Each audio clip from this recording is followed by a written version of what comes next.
शक्ति रूपेण संस्थिता नमस्तस्यै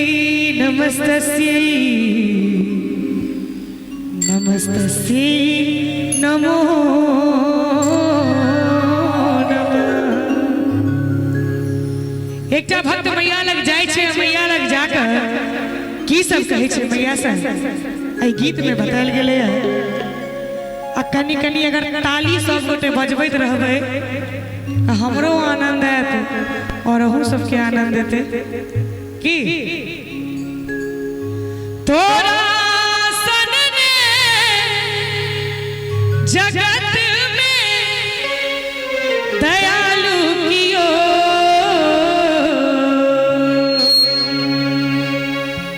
कि तोरा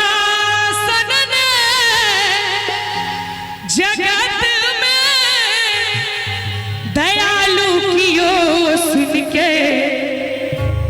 सुन के एलो शरण में दया कर माँ सुन के एलो शरण में दया कर माँ छीनते को जन्म सो केने पाप हम छीनते को जन्म सो केने पाप हम अपना आचर में हमारा लुका लेगी माँ अपना आचर में हमारा लुका लेगी माँ।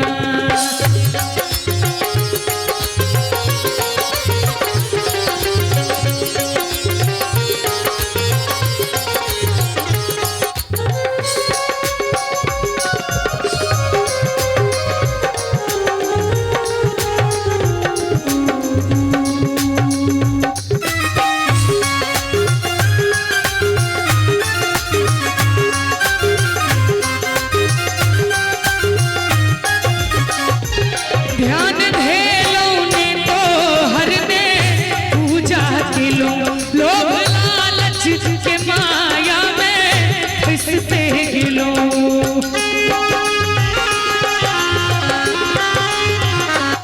की धने छल अधिकता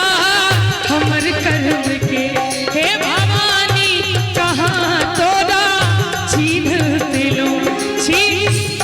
भक्त मैया लग जाय छे अब मैया से कहे छे कनी कनी ताली बजबैत रहियो सब गोटे अगर नीक लागत हुए त पाप सो घेरायल चहुकात छी पाप सो घेरायल चहुकात छी अपना आचर में हमरा लुका लेगी माँ अपना आचर में हमरा लुका लेगे माँ।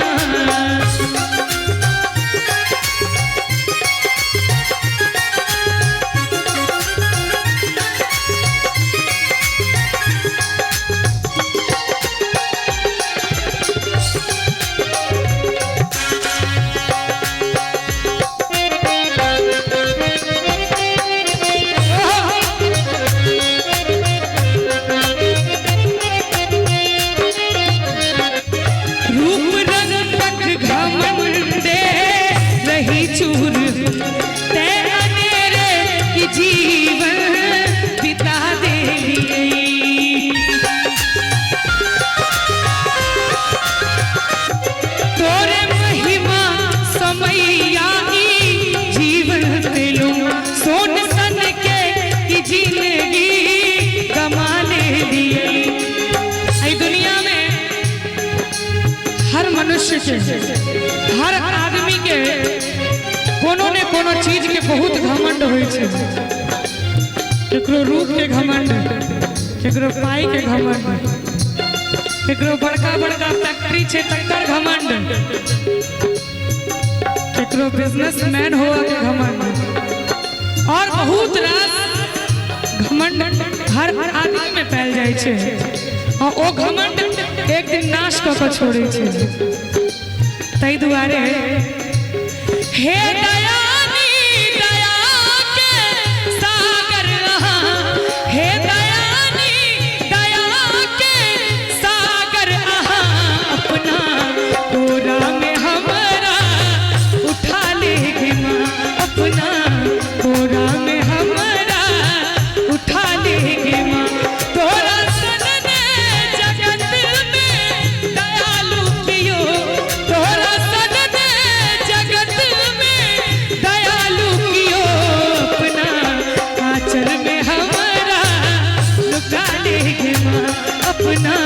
आचर में